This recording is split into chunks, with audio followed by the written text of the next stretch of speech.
رحمن رحمن ساعدني يا رحمن اشرح صدري قرآن.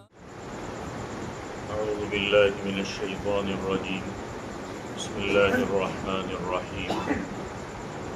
ولا تأكلوا أموالكم بينكم بالباطل وتدلوا بها إلى الحكام لتأكلوا فريقا من أموال الناس بالإثم وأنتم تعلمون.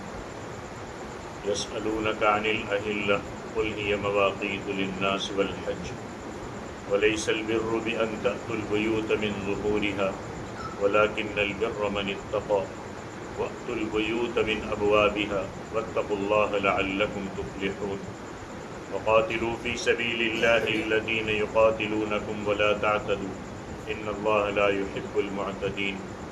واقتلوهم حيث ثقفتموهم وأخرجوهم من حيث أخرجوكم والفتنة أشد من القتل ولا تقاتلوهم عند المسجد الحرام حتى يقاتلوكم فيه فإن قاتلوكم فاقتلوهم كذلك جزاء الكافرين وإن انتهوا فإن الله غفور رحيم.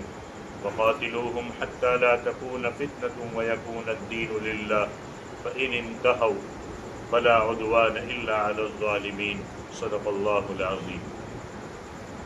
سورہ بقرہ کی آیت نمبر 188 سے 193 تک تلاوت کی. ان آیات کا مختصر خلاصہ انشاءاللہ تعالی آج آپ حضرات کے سامنے پیش کیا جائے گا. وَلَا تَأْكُلُوا أَمْوَالَكُمْ بَيْنَكُمْ بِالْبَاطِلِ. اللہ فرماتے آپس میں ایک دوسرے کا مال ناحق نہ کھاؤ. وَتُدْلُوا بِهَا إِلَى الْحُكَّامِ اور انہیں حاکموں تک نہ پہنچاؤ. لِتَأْكُلُوا فَرِيقًا مِّنْ أَمْوَالِ النَّاسِ بِالْإِثْمِ وَأَنْتُمْ تَعْلَمُونَ اور حاکموں تک پہنچا کر لوگوں کے مال میں سے کوئی حصہ ناحق کھا جاؤ اور تمہیں پتہ ہو کہ تم غلط ہو. اس آیت میں حرام مال کھانے سے منع کیا گیا. اس سے پہلے روزے کا ذکر تھا اور روزے کے ذکر میں یہ بتایا گیا کہ ایک خاص وقت کے لیے حلال چیز بھی حرام ہو جاتی. اس کے بعد یہ آیت ہے اس میں اللہ یہ بتانا چاہتے ہیں کہ ایک خاص وقت کے لیے حلال چیز بھی حرام ہو جاتی ہے مگر حرام مال تو ہمیشہ کے لیے حرام ہی رہتا ہے. اب اس سے کچھ چیزیں اس آیت سے نکلی. ایک تو یہ پتہ چلا کہ آپس میں چیزوں کا لین دین کرتے وقت کسی کا مال ناحق نہیں کھانا چاہیے. اس آیت کا یہ نچوڑ بھی نکلا کہ نیکی صرف یہ نہیں ہے کہ تم رمضان کے دنوں میں حلال اور جائز چیزوں کو چھوڑ دو بلکہ اصل نیکی یہ ہے کہ تم ہمیشہ کے لیے ناجائز مال کھانا اور ناجائز مال حاصل کرنا چھوڑ دو. کبھی دھوکے سے، فریب سے، خیانت سے، ظلم سے، زیادتی سے، بے انصافی سے کسی کا مال حاصل نہ کرو. جھوٹ بول کر یا جھوٹی قسم کھا کر یا جھوٹا کیس کر کے کوئی مال حاصل کر لینا یا ایسی کمائی جس سے شریعت نے منع کیا ہے وہ حرام اور باطل. چاہے آپ کورٹ میں جا کے کیس جیت جاؤ لیکن آپ کو پتہ ہے کہ آپ غلط ہو تو وہ حرام تو حرام ہی. تو پوری آیت کا خلاصہ یہ ہے کہ تم اپنے دعوے میں جھوٹے ہونے کا علم رکھتے ہوئے لوگوں کے مال ناحق کھانے کے لیے جھوٹے مقدمے پیش نہ کرو.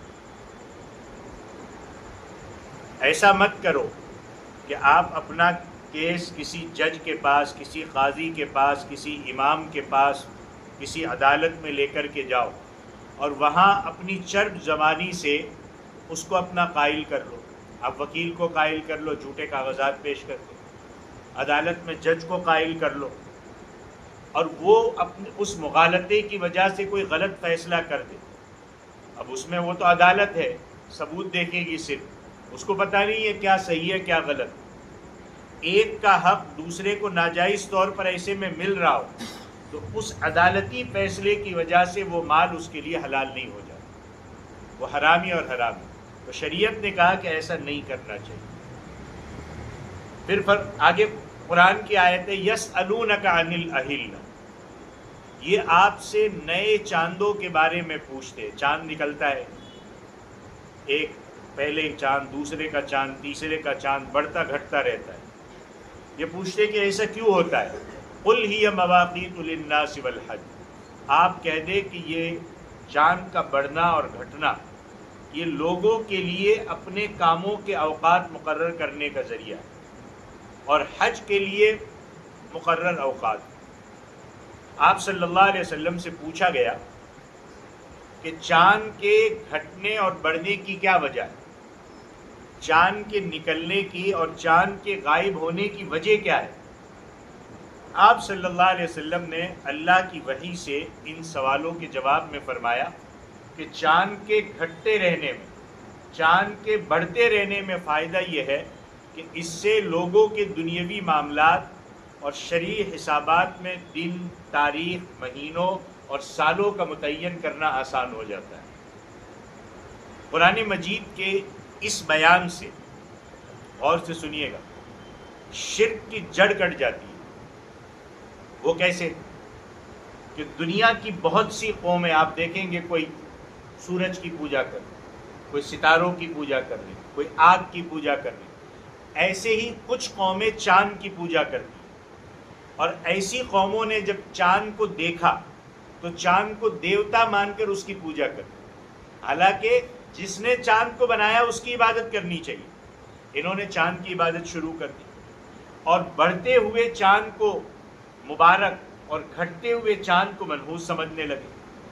بھائی اگر آپ نے اس کو خدا سمجھا ہے تو بڑھے تو مبارک، وہی خدا گھٹ گیا تو آپ نے منحوس سمجھ لیا.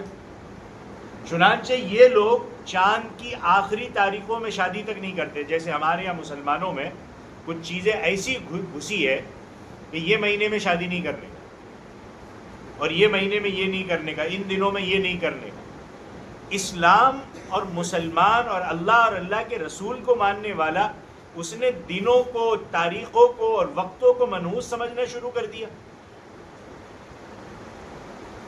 کوئی واقعات کن مہینوں میں پیش آئے وہ اتفاقی باتیں تھی، لیکن اس کی وجہ سے وہ دن منحوس نہیں ہو جاتے، وہ مہینے منحوس نہیں ہو جاتے. اب لوگ چاند کی آخری تاریخوں میں شادی نہیں کرتے. کیلنڈر نکالیں گے، دیکھیں گے کیا ہے، اس میں عقرب آ رہا ہے، اس میں یہ آ رہا ہے، اس میں یہ آ رہا ہے. اسلام میں اس کی کوئی جگہ نہیں ہے.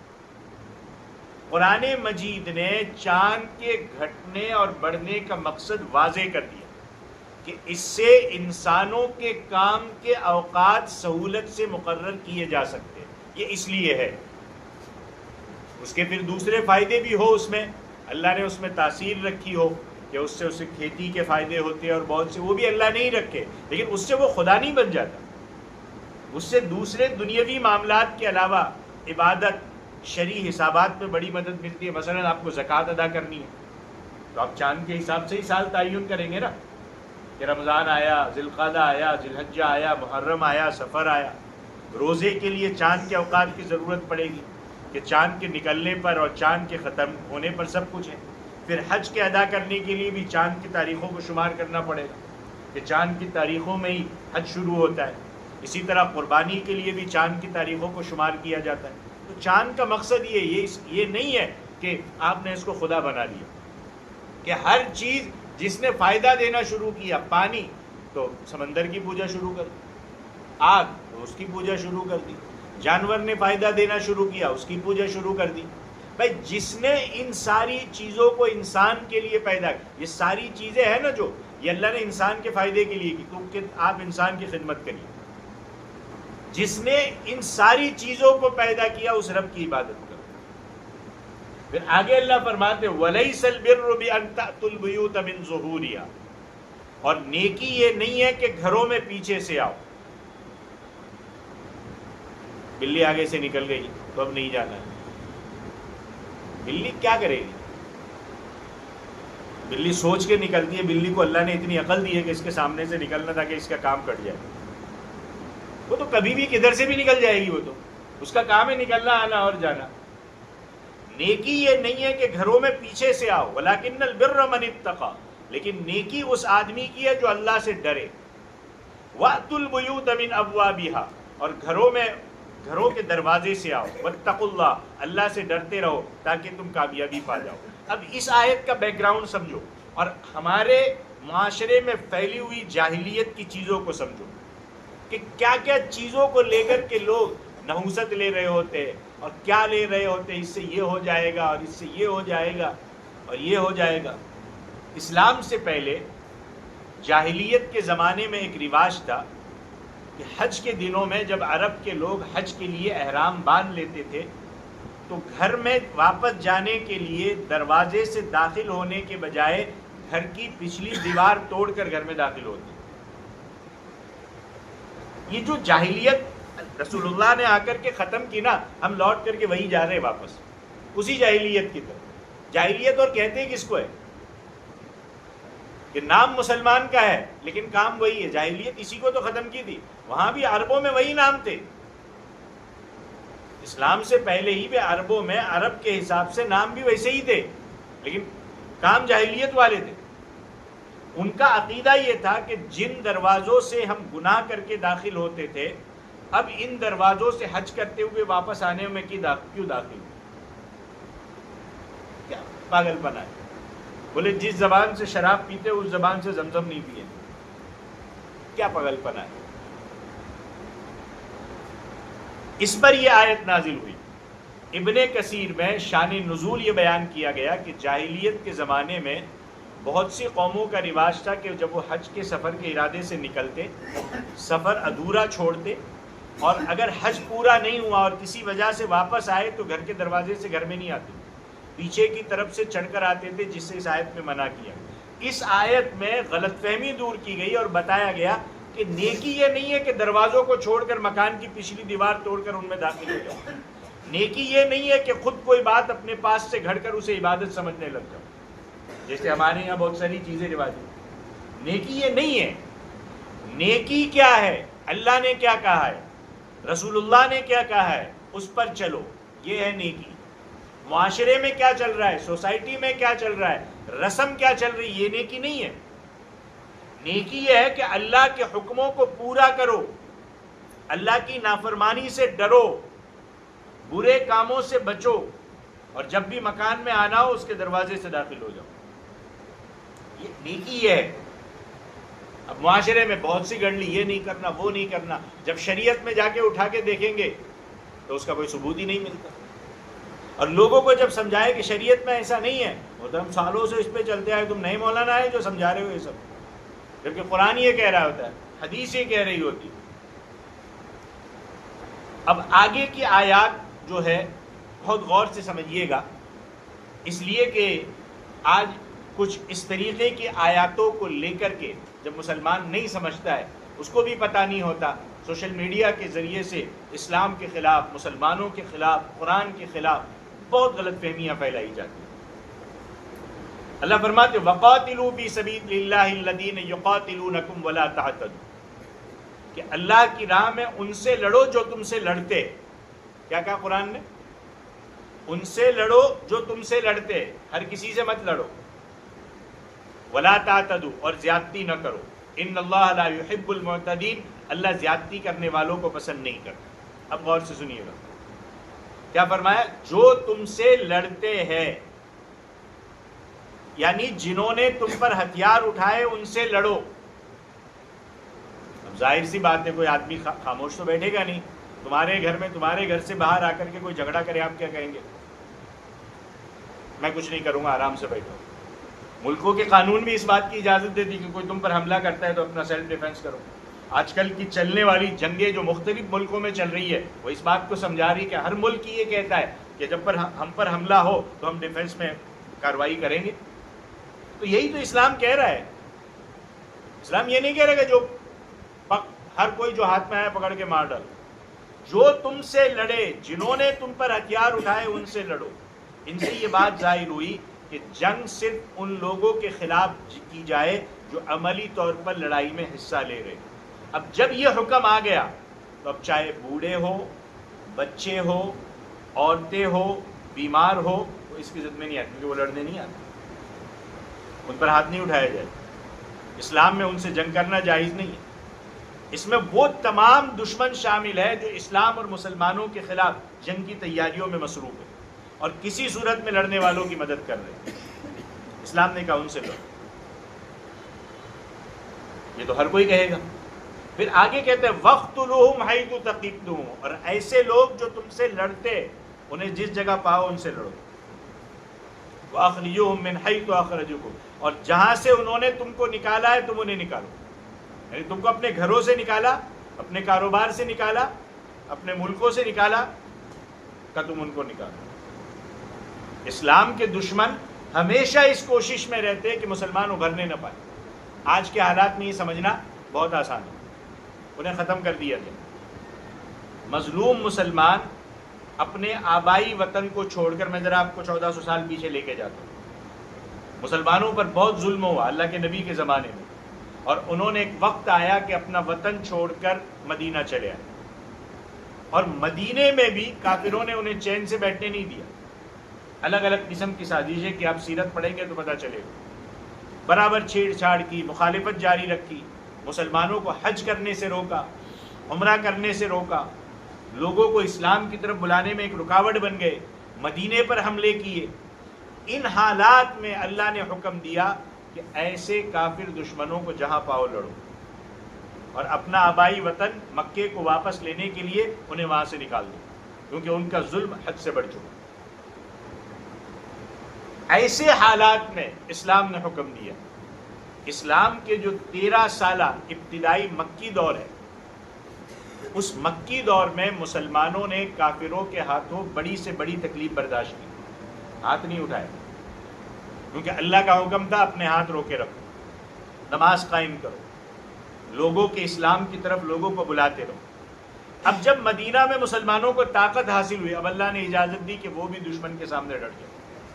اللہ ان کی مدد کرنے پر قادر. اس کے بعد اجازت ہوئی اور اللہ نے واضح حکم دے دیا کہ اللہ کے راستے میں ان سے لڑو جو تم سے لڑو. اب ظاہر ہے کہ یہ ڈیفنس کا حکم ہے، یہ دفاعی جنگ کا حکم ہے، کہ ان کی طرف سے پہل ہوگی، اب تمہیں لڑنا ہے. اور شروع میں ایسا ہی ہوا، پہل ان کی طرف سے ہوئی. مشرکوں نے 13 سال تک ایمان والوں کو مکے میں ستایا، حتیٰ کہ اپنا وطن چھوڑنے پر مجبور کیا، بہت سی جانوں کو ضائع کیا. یہاں تک کہ آپ صلی اللہ علیہ وسلم جب مدینہ پہنچے، مکے میں تو قتل کی پلاننگ کی بھی کی، مدینہ میں پہنچنے کے بعد بھی کچھ جگہوں پہ بلا کر قتل کی پلاننگ کی. ہجرت کے بعد بھی مسلمانوں کا پیچھا کیا.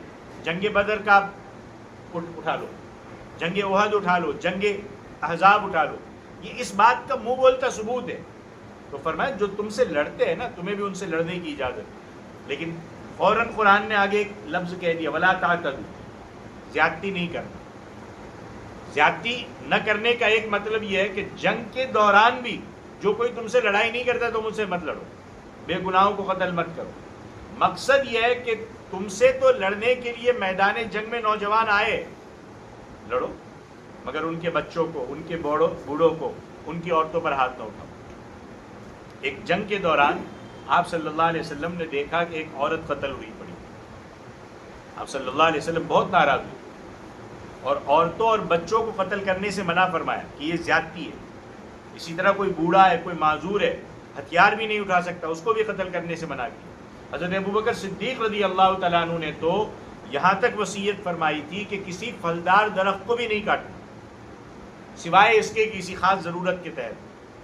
صرف دشمن کو نقصان پہنچانے کے لیے ایسا کرنا درست نہیں ہے. لیکن فقہا نے یہاں ایک بات اور بھی لکھی کہ اگر کوئی عورت ہے، کوئی بوڑھا ہے یا کوئی درویش ہے اور وہ بھی لڑائی میں شریک ہے تو پھر بھی اس کے ساتھ لڑنا. نہیں لڑتا تو اس کو کچھ نہیں کرنا. پھر آگے فرمایا والفتنة اشد من القتل، فتنہ مار ڈالنے سے بھی زیادہ سخت. بھائی آپ دیکھو اس وقت یا پھر اس وقت کہ جہاں توحید عام ہے، وہاں اس وقت کوشش کی جا رہی ہے کہ توحید کے قائل جو شرک سے دور ہے ان کو مٹانا چاہتے ہیں. اور ایک قوم کو صرف اس لیے کہ وہ توحید کے قائل ہو، کہیں پورا اسلامک نظام ہو، وہاں دوسرے لوگ آ کر کے اس میں دخل اندازی کرے تو ظاہر سی بات ہے کوئی بھی برداشت نہیں کرے گا. کوئی بھی ملک اپنے ملک کی پالیسیوں کے خلاف برداشت نہیں کرتا. تو اس لیے کہ وہ توحید کے قائل ہے، شرک سے بیزار ہے، مٹانا چاہتے ہیں، توحید کی جگہ کفر اور شرک پھیلانا چاہتے ہیں، تو ایک قسم کا فتنہ ہے. اور اگر اس فتنے کو پنپنے دیا اور شروعات میں اس کو دور نہ کیا تو پھر یہ پھیلتا جائے گا اور یہ اتنا عام ہو جائے گا کہ پوری زمین کفر و شرک سے بھر جائے گی. اور حدیث شریف میں شرک کو فتنہ کہا گیا. یہاں پر فتنے کا یہی معنی ہے کہ شرک کو بڑھاوا دیا جائے، توحید کو چھوڑ کر، اللہ کو چھوڑ کر اوروں کی عبادت کو بڑھاوا دیا جائے تو شروعات میں ہی اس کو ختم کر دیا جائے. پھر فرمایا وَلَا تُقَاتِلُوهُمْ عِنْدَ الْمَسْجِدِ الْحَرَامِ حَتَّى يُقَاتِلُوكُمْ فِيهِ، کہ ان سے مسجد حرام کے پاس نہ لڑو جب تک کہ وہ مسجد حرام میں تم سے نہ لڑے. دیکھو اسلام نے پوری پابندیاں لگائی ہے. فَإِنْ قَاتَلُوكُمْ فَاقْتُلُوهُمْ، اگر وہ لڑے تو پھر لڑو. كَذَلِكَ جَزَاءُ الْكَافِرِينَ، کیونکہ انہوں نے امن کی جگہ پر اگر یہی کیا ہے تو پھر ان کا بدلہ یہی ہے. فَإِنِ انْتَهَوْا، اگر وہ باز آ جائے، فَإِنَّ اللَّهَ غَفُورٌ رَحِيمٌ، اللہ بخشنے والا مہربان. حرم کے بارے میں یہاں تو کہا گیا کہ حرم کے پاس نہ لڑو. حرم کے بارے میں یہاں تک کہا گیا کہ اس کے درخت کا کاٹنا بھی جائز نہیں ہے. آپ کبھی حج کے لیے گئے، عمرے کے لیے گئے، آس پاس درخت ہے، ڈالی ہے، آپ نے توڑ دی، اجازت نہیں. خود بخود اگنے والی گھاس نہیں کاٹی جا سکتی. وہاں جانور تو ابھی آپ کو ملے گا نہیں، لیکن پرانے زمانے میں ملتے تھے. آپ باہر مکے سے باہر چلے جائیں گے دیہاتوں میں تو آپ کو ملیں گے جانور. کسی جانور کو تکلیف نہیں پہنچائی جا سکتی، شکار نہیں کیا جا سکتا، شکار کو چھیڑنا تک جائز نہیں ہے. لڑائی تو بالکل حرام ہے. ہاں کوئی دوسرا امن کی جگہ پر آ کر کے تم پر حملہ کر دے. آپ صلی اللہ علیہ وسلم نے فرمایا کہ فتح مکہ کے دن اللہ تعالیٰ نے ایک دن کے کچھ حصے میں میرے لیے حرم میں لڑائی کو حلال قرار دیا. اور وہ بھی کیوں حلال قرار دیا تھا کہ جب اللہ کے نبی مکے میں داخل ہو رہے تھے تو کچھ مشرکوں نے مقابلہ کیا تو کہا اب لڑو. اس کے بعد قیامت تک کے لیے اس پاک جگہ پر لڑائی کو حرام کر دیا. اللہ کا واضح ارشاد ہے کہ جو کوئی حرم میں داخل ہو گیا اسے امن ملی. اس لیے آپ دیکھو آج بھی وہاں آپ دیکھو گے چھوٹی موٹی چیزیں رہے گی، فل سیکورٹی آپ کو نہیں ملی کیونکہ پتہ ہے کہ یہاں امن ہی ہے. وہ فرمایا کہ مسجد حرام کے پاس اگر مشرک لڑائی کی شروعات کرے تو تمہیں بھی جواب دینے کی اجازت ہے، تم بھی لڑو. ہاں وہ لڑائی سے باز آ جائے، اسلام کی طرف جھکے تو اللہ ان کی گناہ معاف کر دے. اگرچہ انہوں نے مسلمانوں کو حرم میں قتل کیا ہو، لیکن اگر بعد میں توبہ کر لے، اسلام کی طرف چلے آئے تو اللہ ایسے بڑے گناہوں کو معاف فرما دے. اور پھر فرمایا وَقَاتِلُوهُمْ حَتَّى لَا تَكُونَ فِتْنَةٌ، جب ایسی سچویشن آئے تم سے لوگ لڑ رہے، تم کو دین اسلام سے دور کر رہے، دین اسلام میں رکاوٹ بن رہے، تو کہا لڑو جب تک فتنہ باقی رہے.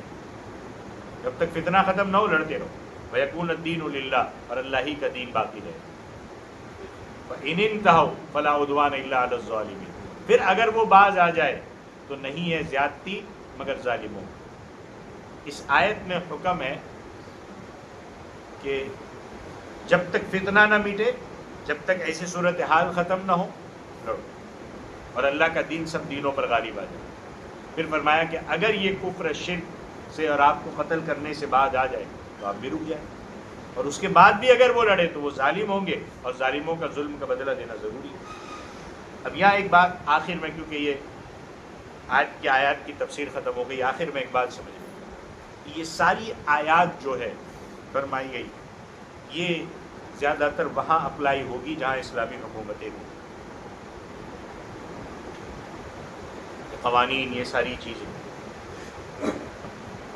کل اٹھ کے آپ شروع نہ کر ڈالے اس طریقے کی چیزیں جہاں اسلامی حکومتیں ہو کے. ہاں آپ اکا دکا کہیں جا رہے، 3-4 جا رہے، اور کوئی آپ پر شرارتاً حملہ کر لے پھر تو ڈیفینس کرنے کی اجازت ہے اس کو، ملک کا قانون بھی اس کی اجازت دیتا ہے. تو یہ سورۃ البقرہ کی چند آیات تھی، اس کا خلاصہ میں نے آپ حضرات کے سامنے پیش کیا. باقی انشاءاللہ اگلے جمعے سے اللہ تعالیٰ عمل کی توفیق عطا فرمائیں. آمین. آخر دعوانا الحمدللہ رب العالمین.